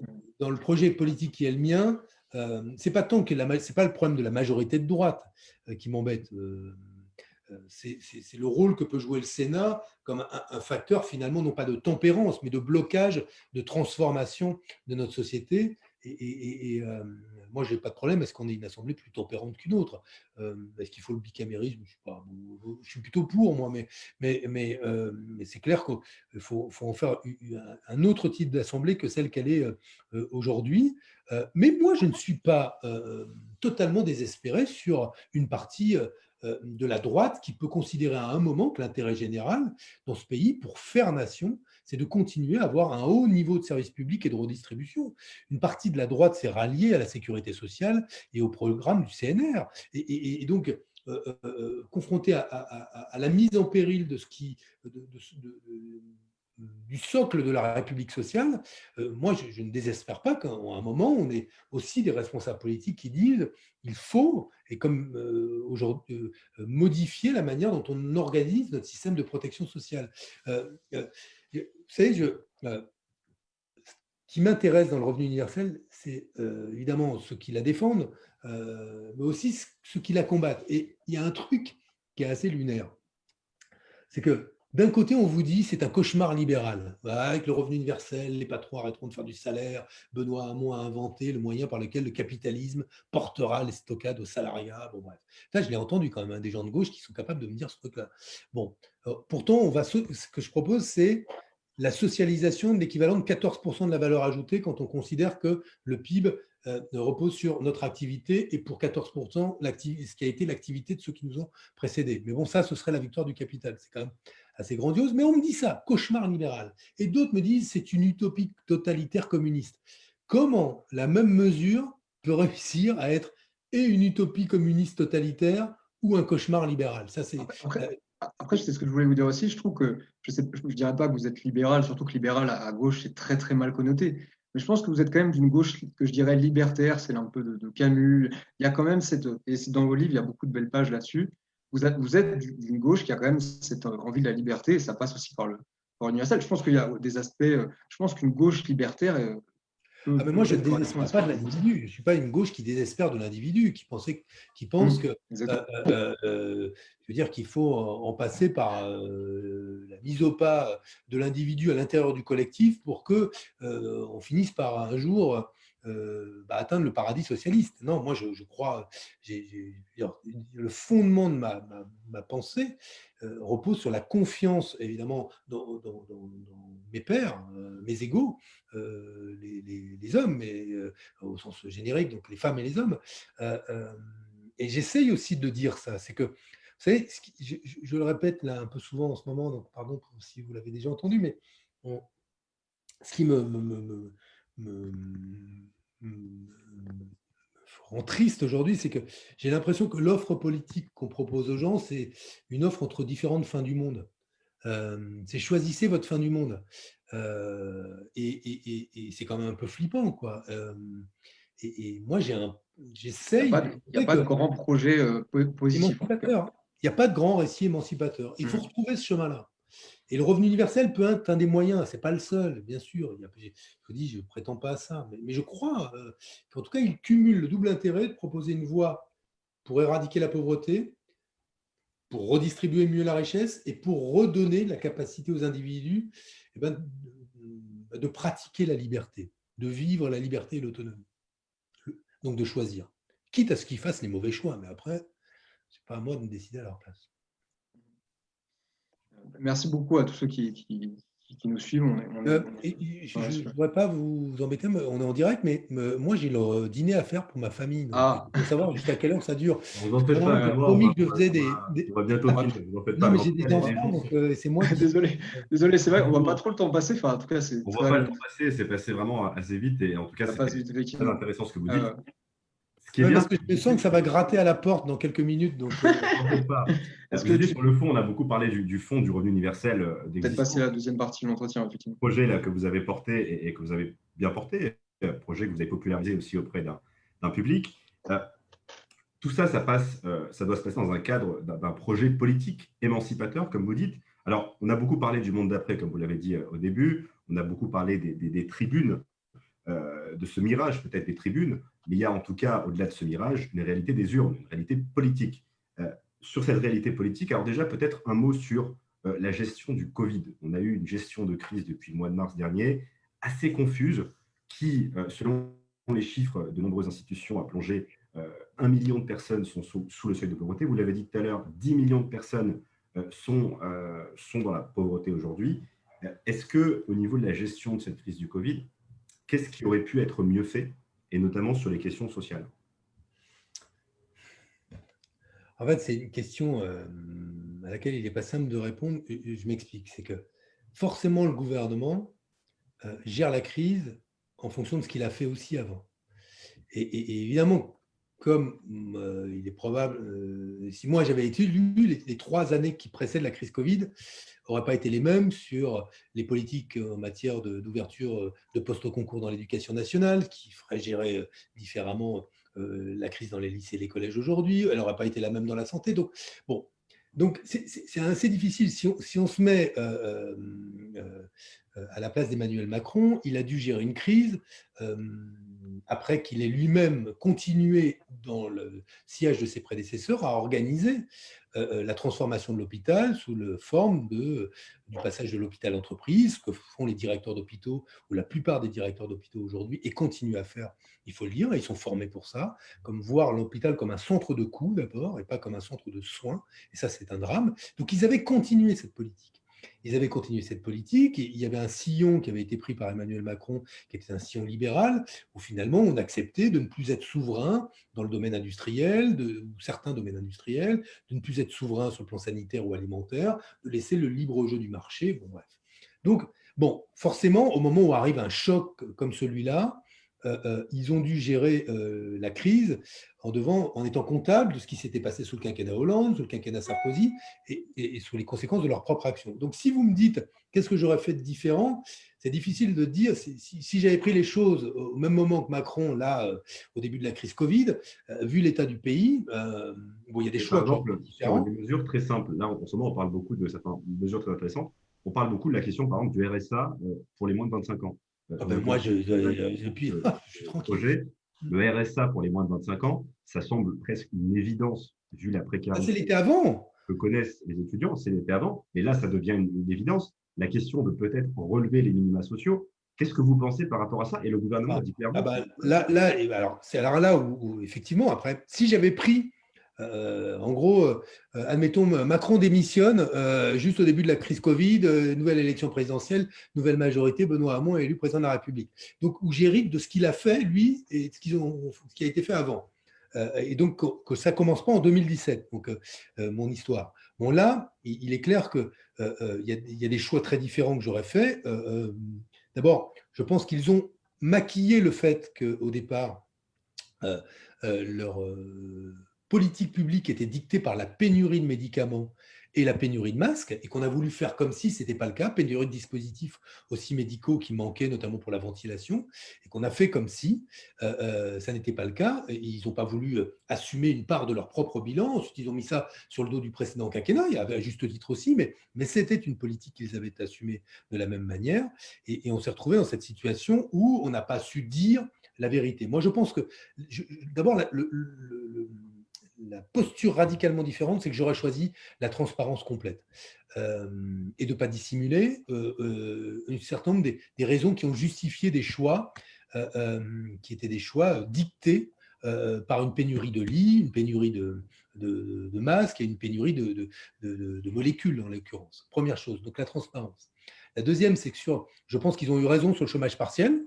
Alors là, je leur donne quitus de ça. Je pense que sur les minima sociaux, alors là, très en amont déjà, j'aurais étendu le bénéfice des minima sociaux aux 18-25. C'est une aberration française, ça. C'est-à-dire qu'en France, qu'on dit qu'on a le droit de voter à 18 ans, mais qu'on n'a pas le droit aux minima sociaux. C'est complètement, pardon de le dire, mais c'est complètement con. Il n'y a quasiment aucun autre pays qui fait ça. C'est complètement con. Et en plus, je vais vous dire, là où c'est, non seulement c'est con, mais c'est indécent. Et pourquoi? Parce que non seulement on ne donne pas les minima sociaux aux 18-25 ans, mais en plus, pour en bénéficier, quand vous êtes pauvre, il faut remplir un dossier. Et tout le monde sait à Bercy, j'ai été 2 ans ministre à Bercy, tout le monde sait à Bercy que quand vous rendez le bénéfice d'une aide sociale, vous la conditionnez au fait de remplir un dossier, vous savez que vous avez à peu près un tiers de non-recours. Vous savez qu'il y a des gens qui, parce qu'ils ne connaissent pas le dispositif, parce qu'ils ont honte, parce que c'est trop compliqué ou qu'ils sont trop loin, n'en bénéficieront pas. Si vous l'automatisez, ce qu'on sait tous faire, hein, on sait faire l'impôt à la source, on sait automatiser les minima sociaux. C'est d'une facilité incroyable. Ben, si vous l'automatisez, vous répondez mieux aux problèmes de pauvreté. Mais si vous continuez à dire, ben, pour avoir le minimum pour vivre, il faut le demander, ce que fait la France, vous économisez 30% de dépenses. Donc c'est un pur calcul cynique qui est fait aujourd'hui sur le dos des pauvres et sur le dos des jeunes pour nous dépenser moins. Donc, moi, alors, en plus, ce n'est pas des coûts considérables. Hein. Là, on n'est pas dans c'est pas le revenu universel. Hein. Donc, moi, j'aurais automatisé la distribution du RSA et je l'aurais étendu aux 18-25 ans. Mais bon, dès 2017, donc ça n'aura pas été une nouveauté au moment de la crise Covid. Après, écoutez, après, ils ont découvert aussi comment évoluer le virus. Et là, il faut leur laisser, il faut leur donner aussi quitus du fait qu'on ne savait pas. Je n'aime pas beaucoup non plus que le Conseil de défense, je veux dire, se substitue maintenant à toutes les instances démocratiques pour décider et laisser finalement le président de la République décider seul. Ce que j'aime encore moins, c'est toutes les restrictions aux libertés publiques que l'on pose. On a des personnalités publiques, je pense à Éric Ciotti, qui appellent à justement dépasser l'état de droit, à restreindre l'état de droit pour garantir la sécurité. Enfin, dans le cadre du Covid, on a une proposition de loi Ouais, bon, générale. Il y a tout un climat, si vous voulez, anxiogène par rapport aux libertés publiques. D'ailleurs, c'est quoi c'est un peu extrême. Ouais. Oui, alors Éric Ciotti, je ne vais pas revenir. Mais vous savez, il y a ce qui nous ramène à la question du terrorisme, si vous le voulez, mais bon. On peut en parler. Mais d'un mot, on sait qu'à chaque fois qu'une démocratie est confrontée à l'épouvante du terrorisme, c'est-à-dire des gens qui nous dénient le droit de vivre et qui décident de nous tuer, le réflexe des forces de sécurité tout le temps est demander moins de liberté pour pouvoir avoir plus de sécurité. Or, on sait aussi que ce que visent les terroristes, c'est que justement, l'ensemble des citoyens souffrent d'avoir moins de liberté, qu'une partie d'entre eux, en l'occurrence les musulmans, là, soient montrés du doigt pour solidariser les musulmans en général, ou en tout cas les rendre passifs, ou si possible les solidariser, avec la cause de ceux qui sont les dingos et se moquent que l'on réduise les libertés publiques. Les terroristes, ils s'en foutent, qu'il n'y ait pas le droit de circuler. Pour lui-même, il s'en fout totalement. Donc, ce que je veux dire, c'est qu'on sait que moins de liberté ne donnera pas plus de sécurité, ça n'empêchera pas les terroristes d'être des terroristes et de tuer des innocents. Et en même temps, on n'aura ni plus de sécurité et on aura eu moins de liberté. Donc on perdra sur les deux terrains. Qu'est-ce que vous proposez à la place? Mais le problème, c'est que là, il n'y a pas de... Face au terrorisme, c'est une politique globale. Et bon, pour le coup, moi, je dis très simplement, hein, si on est cohérent, on arrête de vendre des armes à l'Arabie Saoudite. On arrête de passer des contrats mirobolants avec l'Arabie Saoudite. On arrête de faire la publicité pour des agences françaises du régime saoudien. Et c'est valable pour les Qataris. On ne peut pas être doux avec ceux qui financent le terrorisme et dur avec les terroristes. Il faut être dur avec tout le monde. Et en l'occurrence, le terrorisme islamiste, quand il frappe et qu'il nous dénie le droit de vivre ensemble dans un État et une république laïque, bon, bah, à ce moment-là, il faut faire bloc. Mais il faut faire bloc et être cohérent. Il y a quand même... Justement là-dessus, Benoît, sur la question de la laïcité, on a vu qu'on parlait tout à l'heure d'un grand récit émancipateur, d'un corpus qui serait celui peut-être de la gauche de demain. On voit que sur la question de la laïcité, la gauche, il n'y a pas de corpus commun. Il y a une gauche qui utilise des termes comme celui d'islamo-gauchiste, qui est quand même une rhétorique d'extrême droite. On a une gauche qui parfois a un peu de mal avec le concept. C'est quoi le corpus commun au-delà de la question de la laïcité, mais c'est quoi le corpus commun de gauche demain? Jaurès, tout Jaurès, rien que Jaurès. Il faut relire. Je vous invite, si vous avez le temps, il est disponible d'ailleurs en PDF, vous le trouvez sur Internet. Pour la laïque, c'est un discours qui reprend toutes les prises de position de Jaurès au moment des débats de la loi 1905, après sur la question aujourd'hui du rapport de l'Église et de l'État. Vous y verrez qu'il dit que quand un professeur ne respecte pas son élève, on ne parle pas des parents, comme l'avait dit Jules Ferry, il peut en faire un cerf, c'était un cerf, le rendre servile, et qu'il faut donc se soucier de la manière dont, pour fabriquer des consciences, on s'ouvre à cet enfant, on lui transmet des savoirs. C'est remarquable. Il dit comment le religieux ne doit pas prendre le pas sur le politique, mais en même temps, il redit merveilleusement que la loi de 1905, c'est la liberté de croire et de ne pas croire. Et que la laïcité, ce n'est pas la religion ou le nouveau dogme de ceux qui n'aiment pas les religions, ou en l'occurrence, qui n'aiment pas une religion principalement, l'islam. Donc, tout ça est dit. Moi, je vais vous dire, aujourd'hui, on a moi, j'en reste à la loi de 1905, toute la loi de 1905, et ceux qui en ont été les interprètes, Aristide Briand, Jean Jaurès, et voilà, et c'est ça. Et elle reste d'une incroyable modernité, cette loi, dès lors que, aujourd'hui, effectivement, on ne s'en sert pas de la laïcité, de ce concept, comme d'un instrument, d'une religion qui se substituerait, qui serait la religion de ceux qui n'ont pas de religion, vous voyez, et qui dirait, bon, un bon musulman est un musulman qui n'est pas musulman. Un bon catholique est un catholique qui n'est pas catholique. Un bon juif est un juif qui n'est pas juif. Bon, qu'est-ce que ça veut dire, ça La loi de 1905 et la République, elle reconnaît, à ce que je sache, c'est même l'article 1, elle reconnaît le fait de notre Constitution, hein, quand même, elle reconnaît le fait de croire. Elle reconnaît les religions. Donc, on les reconnaît ou on les rejette? On les reconnaît dans la Constitution française, les cultes. Donc, moi, je suis pour que les cultes restent à leur place. C'est-à-dire que personne, il n'y a pas un barbu ou un religieux qui m'expliquera comment ma fille doit s'habiller, ce que je dois manger, et comment je dois vivre, le type de, comment dire, ce que je dois dire ou ce que je dois penser, mais encore plus, mais je n'interdirai pas à quelqu'un de croire, parce que c'est la même liberté que celle de ne pas croire. Voilà. Donc, J'ai envie de mais dire, ça, c'est dur aujourd'hui parce qu'on est dans un monde dans lequel, aussi bien du côté des croyants, quand des musulmans disent bah, le monde il se sépare entre les mécréants et les croyants, bon, bah, ouais, c'est la même chose que ceux qui disent dans ces nouveaux extrémistes, là, ces néoconservateurs, qui disent bah, voilà, ceux qui sont musulmans par nature sont incompatibles avec la République, et il y a ceux qui sont musulmans et ceux qui ne sont pas musulmans. Pour faire vite, c'est pareil, de diviser le monde en deux, ça ne marchera pas. Et c'est la raison pour laquelle la laïcité, et la loi 1905, c'est pour le formidable. coup, j'ai envie de citer, peut-être la première fois que je le ferai, Marlène Schiappa qui avait écrit un livre qui avait marqué justement laïcité, point. J'ai envie de dire, tenons-en au principe de laïcité, point.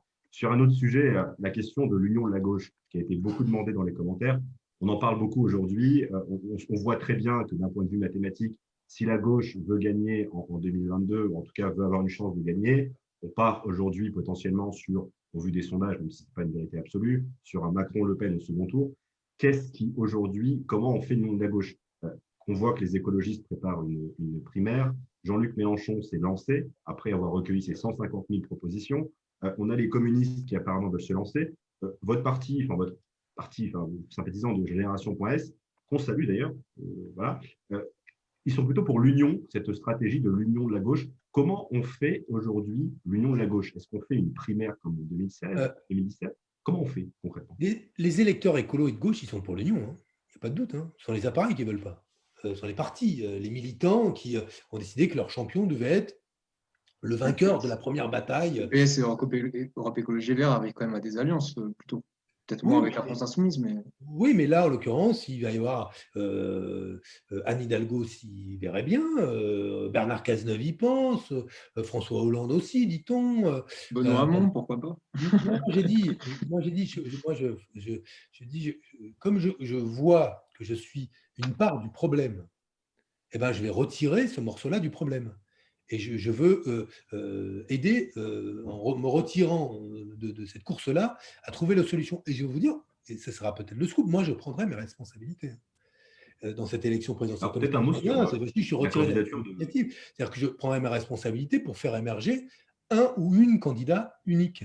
Et s'il apparaît, il faudra que ça apparaisse, qu'il y a une ou un candidat qui est le mieux à même de représenter toute la gauche, eh bien je le dirais, moi, cette fois-ci, je le dirais, bah voilà, je considère qu'aujourd'hui, pour que nous ne soyons pas ridicules, si les appareils ne se mettent pas d'accord, c'est plutôt autour de cette personne qu'il faut que nous nous retrouvions. Donc moi, je prendrai mes responsabilités. Mais je pense effectivement que les électeurs, les gens qui sont sincèrement attachés à la gauche, qui jouent un bout de leur vie quand même, hein, ceux qui n'ont pas envie d'avoir l'extrême droite au pouvoir, ou alors des gens qui se disent libéraux, mais franchement, aujourd'hui, il y a des discours, je veux dire que Blanquer ose soutenir ce qu'il soutient, organiser des appels pour la délation de tel ou tel prof à l'université, mais je veux dire,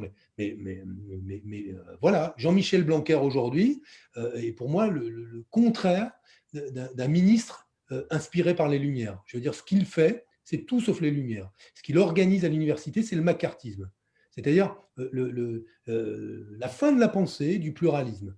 Il faut qu'on me dise dans quelle fac française est sous le joug de l'islam radical. Quelle fac française?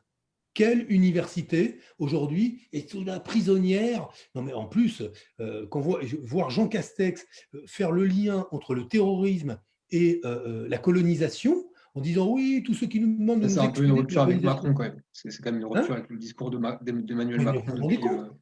3 ans. La lutte Même contre si le c'est grave, bien terrorisme, sûr, mais la lutte contre le terrorisme, je veux dire, elle doit réunir tout le monde. Et après, on irait dire, oui, mais oui, il y a un lien avec ceux qui disent qu'il faudrait qu'on assume notre passé colonial. Pardon, c'est peut-être pas exactement le même sujet, non? Et oui, si on veut faire nation, il faut qu'on puisse regarder notre histoire en face. Et dans notre histoire, oui, il y a eu des pages glorieuses qu'il faut enseigner et des pages qui sont franchement beaucoup plus non seulement discutables, mais pas du tout glorieuses et qui sont parfois infamantes pour la République. Mais elles cesseront d'être infamantes pour la République quand on dira ce qui s'est fait à ce moment-là au nom de la République, ça n'était pas la République parce qu'en fait, ça n'avait rien à voir avec le projet républicain. Et donc, moi, je pense que tout ça, bon, voilà, tout ça pour vous dire qu'il y a aujourd'hui une dérive d'une partie des élites françaises et aussi de ceux qui nous gouvernent qui, moi, me préoccupe beaucoup. Et c'est pour ça que je pense qu'il faut réunir les écolos, les gens de gauche. et Mélenchon, quid de Je le Mélenchon? mets dedans, moi. Hmm. Je me le mets dedans. Ils sont pas partis pour s'allier, en tout cas, hein. Enfin, Mais vous verrez, je veux dire, les électeurs de la France insoumise, ils sont d'accord avec les électeurs socialistes et les électeurs écolos. Ils en veulent qu'un. Alors, ils vont vous dire, eux, en un, on mettrait plutôt Jean-Luc. Et les socialos diront en un, on mettrait plutôt un socialiste. Les écolos, en un, on mettrait plutôt les écolos. Mais en même temps, si vous leur dites on n'en prend qu'un de tout cela, vous verrez que ça créera. Alors attendez, un ou une. Ou une. oui, Vous avez parlé de Christiane Taubira il n'y a pas longtemps. Vous avez dit que ça ferait une bonne candidate. En tout cas, je pense qu'elle a toutes les qualités pour être une grande présidente de la République. Voilà. Donc, c'était déjà présenté au présidentiel, ça n'a pas forcément été un énorme succès. Enfin, je ne veux pas la blâmer, bien sûr, mais ouais, mais elle n'était pas connue du tout. C'est dans un c'était autre pour le Parti contexte. radical, donc c'était différent. Mais Oui, puis bon, elle était totalement inconnue. Là, aujourd'hui, ce n'est plus le cas. Après, je ne suis pas là pour parler à sa place, mais je n'ai pas de doute sur le fait qu'elle ferait une très belle présidente de la République. Peut-être que Nathan, on va conclure, ouais, Benoît. Non, mais vraiment, je suis désolé, mais on va pas comme vous empêcher de conclure, hein. j'ai- On espère en tout cas que l'échange est intéressant pour vous et pour tous ceux qui nous regardent aussi, qu'on salue encore une fois, bien sûr. Peut-être, il y a beaucoup de questions un petit peu sur 2017, mais le but, c'est pas de refaire un peu ce match-là, mais je dirais, par rapport à toute cette année que vous avez vécue, par rapport à ce nouveau livre, finalement, comment est le nouveau Benoît Hamon? Qu'est-ce que finalement vous ont appris un peu toutes ces échéances électorales, ces bonnes idées, parfois c'est ajouté un peu plus décevant, ces succès, ces essais. Qu'est-ce que vous avez appris en fait de toute cette période, je dirais? C'est une question un peu large peut-être, mais on sent beaucoup de sagesse dans ce livre. On sent que vous avez beaucoup, vous êtes parti, vous avez lu autre chose, vous êtes un petit peu changé vous avez un petit peu revu votre corpus intellectuel. C'est un peu le sentiment que ça donne. je ne sais pas si je l'ai enrichi, en tout cas. Oui, enrichi plutôt que revu, sûrement. En fait, l'adversité ne me fait pas désespérer de l'humanité. C'est-à-dire que j'ai vécu la trahison, la solitude de la défaite. Et quand je dis la solitude, c'est vraiment la solitude même physique. C'est que pas qu'une solitude où vous êtes seul dans votre tête face à ce que ça peut avoir de vertigineux d'observer et de vivre et d'être responsable de l'effondrement d'une famille politique. Bon,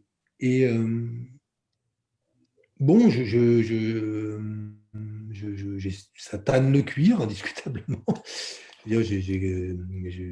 Mais voilà, j'ai essayé de. Je ne suis pas d'une nature comment dire, à me relever par le ressentiment. Vous voyez, il y a. J'oublie rien, mais mon moteur, ce n'est pas la revanche. Pensez à d'autres voilà, j'ai voulu, non, mais je pense qu'il faut. Je dis à un moment, je l'écris d'ailleurs dans mon livre, je dis qu'on avait pris pour une pirouette le fait que je cite Mandela quand il dit expressions de la je ne perds jamais, je gagne ou j'apprends. Mais non, cette phrase de Mandela, je l'ai vraiment méditée. Et c'est la phrase qui, en tout cas, la devise que je fais mienne, c'est que c'est pas un problème des sciences électorales que je vais gagner la prochaine, c'est que bon, j'ai pas gagné, donc j'apprends. Et je passe à la chose suivante, y compris dans ma propre vie, mais aussi dans mes engagements, sans changer de conviction, mais j'apprends. Et voilà, et effectivement, c'est sans doute modestement la voie de la sagesse, mais ça vient très très tard. Et puis, je pense qu'on ne l'est jamais, justement, véritablement sage. Donc voilà. Mais en tout cas, En tout cas, j'ai appris. Benoît, moi, je Très bonne tenais à conclusion. vous remercier sincèrement au Merci nom à de vous. Direct Citoyen et Merci beaucoup vraiment. d'Economix. Non, Je pense et je remercie tous ceux qui nous ont suivis durant ce live. Je les invite une dernière fois à s'abonner aux 2 pages, à partager et à réagir dans les commentaires, puisque la discussion était libre. Benoît, je vous remercie vraiment. Je remercie aussi Lucie qui a permis cette réunion. Je pense que ce soir, vous avez été vraiment sincère, en tout cas dans vos échanges, notamment à la fin où vous avez dit ce que vous aviez sur le cœur, et on l'a tous ressenti. Moi, je vous souhaite très bonne continuation et j'espère peut-être vous revoir très bientôt après ce confinement. En tout cas, vos idées ont infusé et on en parle beaucoup désormais dans l'ensemble du spectre politique et c'est une bonne chose. En tout cas, très content avec nos amis d'Isnomix de vous avoir reçu et très fier de vous avoir reçu dans ce cycle de débat.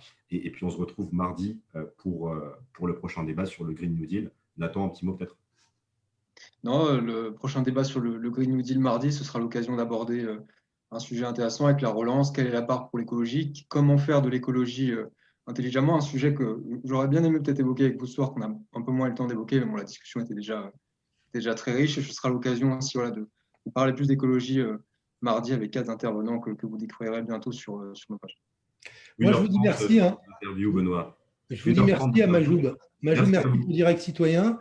Nathan, merci pour Elias, que j'ai vu tout à l'heure pour Isinomix. Je trouve que c'est super ce que vous faites et ça nous. Merci beaucoup. En plus, c'est vraiment bien de mettre de la simplicité dans des questions qui apparaissent complètement parfois très lointaines. Surtout en économie, ça peut paraître parfois très compliqué, mais en fait pas si compliqué que ça quand on ouais, surtout quand on le dit, quand on en parle comme vous le faites, là, avec, sans y jouer sa vie, quoi, parce qu'on a des économistes, on a l'impression qu'ils chaque fois, ils jouent leur vie, les pauvres. Et merci à Majou pour Direct Citoyen. J'essaierai de faire parler de vous, Isinomix et Direct Citoyen, autant que je peux. Faut le dire, juste pour le dire dans les commentaires, beaucoup demandaient un deuxième débat. Je tiens quand même à le dire. Ouais, mais dites-leur que quand on a des enfants, c'est plus possible. Hein. On fera le deuxième débat pour votre candidature en 2022, Benoît. Vous n'avez pas tout écouté, Majoub. Bonne soirée, les amis. À très vite.